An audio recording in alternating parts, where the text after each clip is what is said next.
Seriously? What is this? She can't even make a decent meal. The voice of the mother-in-law echoes in the kitchen. Hey, that's way out of line. Talking back is pointless. Don't you dare talk back to your mother-in-law. Even with a husband who defends his mother, there's no one on the wife's side. I wanted to end this life, but I had given up on thinking about it. My name is Alicia. I'm 32 and work as a nurse at a local hospital. Married for 5 years now, we want kids, but it's just not happening when we want it to. Working at a general hospital means night shifts, and I'm feeling my age. Should I change jobs? I've been thinking about it a lot lately. There are other nursing jobs. I don't have to work at this busy hospital. A colleague who quit when she got married is now working reception at a clinic near her home. I'm so jealous. I never really considered quitting or changing jobs when I first got married. My husband, Dustin, wanted me to focus on housework, but I was stubborn. I was afraid I wouldn't be able to go back to work if I quit. Now, all my close colleagues are on maternity or parental leave, and I'm left to pick up the slack. Before I knew it, I've climbed the ranks to become second in command. It's fulfilling to be trusted with hospital-wide responsibilities. But there's a biological clock ticking. Shouldn't we think about having kids? I once suggested this to Dustin, but he brushed it off. Sure, when the mood strikes. Dustin and I are the same age. We met at a party when we were 25. He was always considerate, a real gentleman. He works at a major ad agency, so he's always well-groomed and has a lovely smile. I fell for him instantly, and we started dating after a few dinners. Everything was smooth sailing until we got married 2 years later. Now he's gained weight and rarely smiles.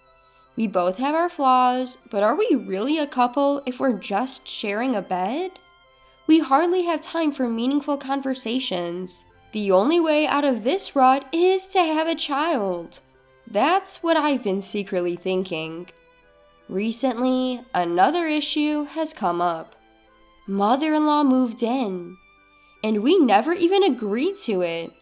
It started about 3 months ago when my father-in-law passed away from a long-term illness. Mother-in-law, who lived just a 5-minute drive away, started visiting us more often. That's all there is to sympathy. That would have been fine, but her visits became longer and more frequent. One day, I came home exhausted to find mother-in-law in the house. She had made a copy of our key. Eventually, she pretty much moved in. Later, I found out her house had been sold. There was no going back. Mother-in-law, this apartment is meant for 2 people. We can't just have you move in. I tried to choose my words carefully, but it was in vain. How awful! You want to kick out an old lady? I heard from Dusty Bear that you have an extra room, so I'm doing you a favor by living here. I'm your husband's mother, so just be respectful and deal with it.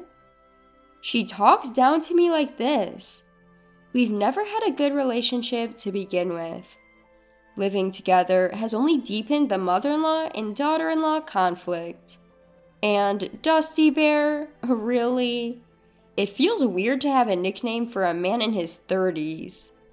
What's worse, Dustin calls her Mama when she's around, which gives me the chills. I suspect he was a mama's boy when we were dating, but seeing it in action is a bit much. I've heard that how a man treats his mother is a good indicator of how he'll treat his wife. I used to find Dustin's kindness towards his mom endearing, but now it seems like all of his kindness is directed at her, not me. I've tried to talk to Dustin about the living situation multiple times. Dustin, we never agreed to this. Can you please talk to your mom? She's lonely since Dad passed away. She lived nearby anyway, so it's not a big change, right? He always brushes me off like my feelings don't matter. Living together is way more stressful than living nearby.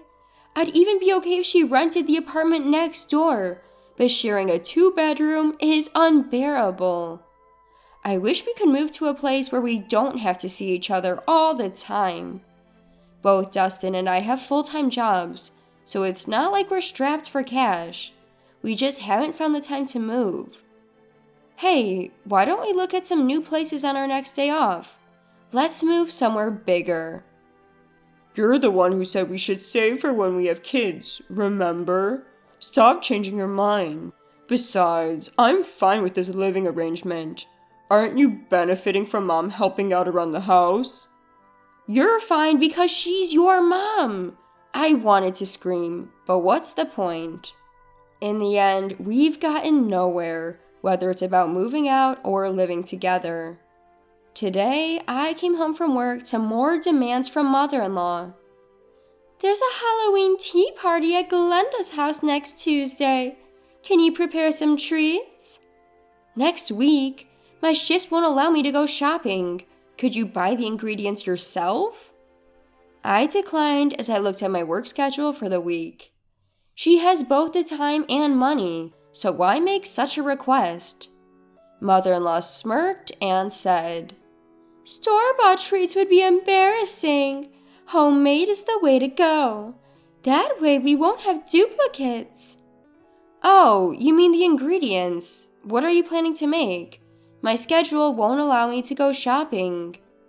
Before I could finish, mother-in-law cut me off. Oh, you're so clueless. Obviously, you're the one who's going to make them. You're so useless, haha. And there it was, another verbal jab.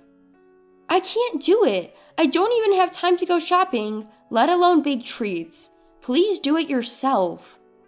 I tried to make my point, but mother-in-law wasn't listening.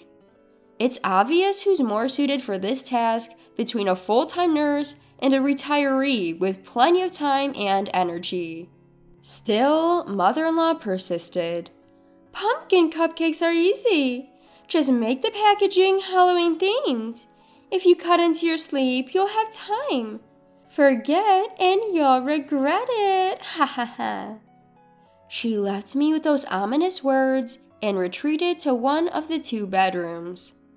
Why do I have to do this? I was already tired from work, and this conversation just drained me even more. Does she not understand how crucial sleep is for a nurse who's in a physically demanding job? I felt a bit relieved imagining mother-in-law showing up empty-handed, but I couldn't ignore her. Last time I didn't meet her demands, she spread rumors that I was cheating on my husband. Clearing up that misunderstanding with the neighbors was a hassle. Then Tuesday came. I sacrificed 3 precious hours of sleep last night to bake pumpkin-flavored cupcakes. They looked cute in Halloween packaging. Surely mother-in-law would be satisfied. But when she saw them, she said, "What's this? You made these? Wow, you're talented. Talented at wasting ingredients and money, haha." I thought I misheard, but her words were clearly directed at me and my cupcakes. I made them just like you said. What's wrong with them? And it's really unfair to criticize me after making me do this. Before I could finish, mother-in-law showed me a bag, wrapped in department store paper. I instantly knew. She never intended to bring my treats. She just wanted to make me do the work. Rage boiled inside me. I was the fool for actually making them. I'm done being mother-in-law's puppet. What's in the bag, mother-in-law? You made me bake and then you went shopping yourself? Why are you always so cruel? Oh, did I say that? Just throw those trashy, uninspired cupcakes away. I can't bring them to the neighborhood tea party. I wanted to scream at this infuriating woman, but held back and started preparing for work. I barely slept less than 3 hours last night. I need to find a way to end this living situation and never see mother-in-law again. Why is Dustin okay with me suffering like this? Tears of frustration filled my eyes as I headed to work. 2 months had passed since that incident, and today is New Year's Eve. We've managed to avoid any major fights, but that doesn't mean I've accepted this living arrangement. I've minimized conversations with mother-in-law to keep my irritation at bay. The hospital is busy during the cold season. It might not seem like much compared to doctors, but with increased appointments for vaccinations, this is the busiest time of the year. We're swamped covering for the doctors. 5 years into our marriage, we didn't do anything special for Christmas. How could we, with mother-in-law living with us? I just focused on getting through the hectic holiday season. I had thought about going on a trip for the New Year's holiday, but Dustin wasn't interested. Let's just relax at home during the long holiday. Why don't you take a break too, Alicia? Just then, mother-in-law walked into the room, her eyes lighting up. It's New Year's Eve today. You've prepared a special breakfast, right? You wouldn't skip that, would you? Both Dustin and I were taken aback. We usually went to his parents' house to make a special breakfast together. When I asked a month ago if we were doing it at our place this year, mother-in-law had said, I'll make it myself this year. There's less to prepare since your father passed away. Looks like we've been duped again. Dustin, who should have heard that conversation, said, Mama, we can relax this year. Alicia, better start cooking or we'll have nothing to eat. What irresponsibility! Wait, mother-in-law said she'd make it, but do we even have the ingredients? Both of them played dumb. If only mother-in-law, who usually takes the lead in making the special breakfast, would help. Ugh, of all times, she brings this up on New Year's Eve when stores close early.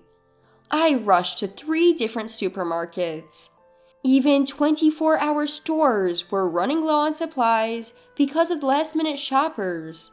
Dustin and mother-in-law were happily watching year-end specials in the living room.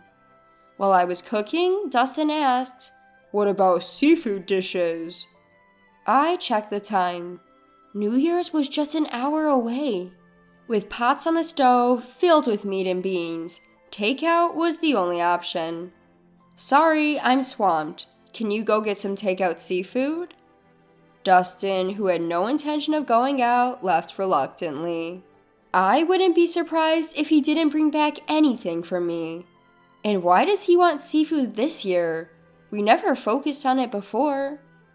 As expected, Dustin returned with seafood for just the 2 of them. Here I am making sure we have something to eat, and he's blatantly setting plates for the living room. He didn't even offer to help, knowing I was struggling to make everything myself. Making a special breakfast takes a lot of time and effort. I was able to do that by preparing it in advance, and I was really tired of making it in a hurry. By the time I took a breather, dawn was breaking. Another all-nighter. But the dishes looked pretty good. Finally done. Now there shouldn't be any complaints. With that thought, I headed to the bedroom. The next morning, or rather just 2 hours after I collapsed into bed, I was awakened by noise in the kitchen. Mother-in-law and Dustin, who had gotten a good night's sleep, were probably ready for their special breakfast. Then Dustin came in and said something unbelievable. We're going out. You're probably tired, Alicia, so you'll stay home, right? Or do you want to go out for brunch? What? Brunch? My brain is already foggy from lack of sleep, and now it's filled with even more questions. I asked in disbelief. Wait, you want to go out for brunch? Right now? But I made a special breakfast, so we don't need to eat out, right? Well, yeah, but... I'm annoyed by Dustin's vague response and head to the kitchen. To my horror, My mother-in-law is about to throw away the food I stayed up all night to make. Hey, what are you doing? This trash is inedible, haha. I thought I'd do you a favor and throw it away. Starting the new year with this? No way, ha ha ha. I managed to snatch the food from her, but in the process, some vegetables fall to the floor. Why is this happening to me? As I'm picking up the fallen vegetables, tears start to roll down my cheeks. Dustin, seeing all this, puts on his jacket without offering any help. Alright, let's just go have brunch by ourselves, Alicia. Take care of the rest, haha. And just like that, they leave to enjoy their brunch. This can't go on. If we have a child, I can't raise it with Dustin. After cleaning the floor, I decide to eat the special breakfast I made. It's not bad, if I do say so myself. Sure, it might not be as good as the special breakfast my mother-in-law makes every year, but considering I made it in a hurry, it's decent both in taste and appearance. As I'm eating, the intercom rings. Who could it be this early in the new year? When I go to the door, I'm shocked and decide it's time for revenge. 3 days later, I'm packing up my things at home. Alright, this is the last box. All that's left is to talk to my mother-in-law when she gets back. Just as I'm thinking this, she storms in. You've embarrassed me! What are you going to do about it? She yells at me. What's all the fuss? I haven't done anything. I reply calmly and she turns red. The neighbors are laughing at me. They're asking if I'm bullying my son's wife. They heard about the special breakfast. Clear up this misunderstanding right now. I didn't spread any rumors, but isn't it all true? Haha. It seems the gossip-loving neighbors have spread the word about the New Year's meal. And what about Halloween? They think I wasted the treats you made. Now no one will invite me for tea. The person who visited me, left alone on New Year's Day, was Elisa, a leader in the neighborhood. I was surprised to see her at the door since we usually only exchange greetings. Elisa seemed to have noticed that I wasn't getting along with my mother-in-law. She was concerned after seeing my mother-in-law and Dustin go out together after the countdown party. It must be tough with your mother-in-law moving in, huh? She's been telling everyone that you and her son suggested living together. But everyone knows Crystal is just a neighbor and you're still young. They know something's off. Crystal is my mother-in-law. Elisa's words lift my spirits a bit. I had no idea my intrusive mother-in-law was saying such things outside the house. Elisa had asked me if I had any other interesting stories, so I told her about the special breakfast and the Halloween incident. It seems my mother-in-law's monstrous behavior is the talk of the town, and I couldn't be happier. She brought it all on herself.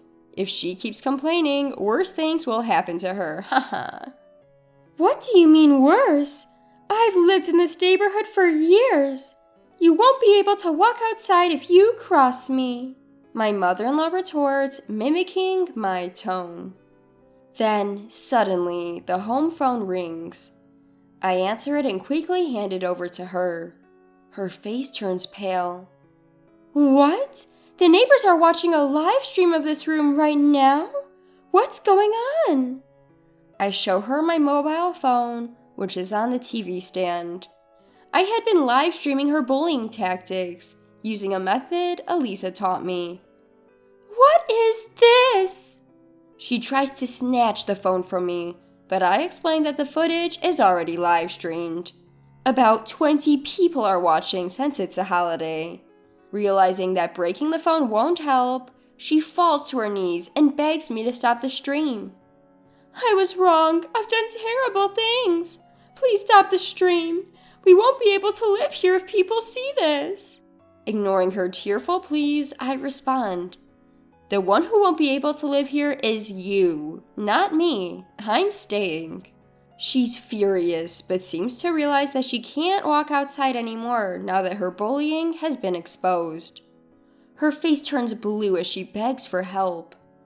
Then let's all move far away. Don't abandon me. You're really clueless, haha. Dustin and I are getting a divorce. You're a stranger now. Please leave within a week, haha. I packed a box in front of her. It's trash to me, but I've packed it for you. Yes, the stuff I was packing was for my mother-in-law and Dustin. I had already discussed divorce with Dustin last night and had him fill out the paperwork. I thought he would put up more of a fight, but he agreed easily. I found him an apartment closer to his work, so there was no fuss. Maybe he thought he didn't have to do housework because his mom was around. From what I've heard through the neighborhood network, Dustin and his mom, who moved to the next town, are having a lot of issues. She's causing a scene at his workplace, demanding to be shown around because she's his mother. This has led to rumors about them being a weird mother-son duo, affecting Dustin's chances of promotion and causing him public and private humiliation. I can't believe that something like this happened to my former in-laws without me even knowing about it. I'm grateful to the neighbors who helped me, and hope to help others who are being bullied by their in-laws someday.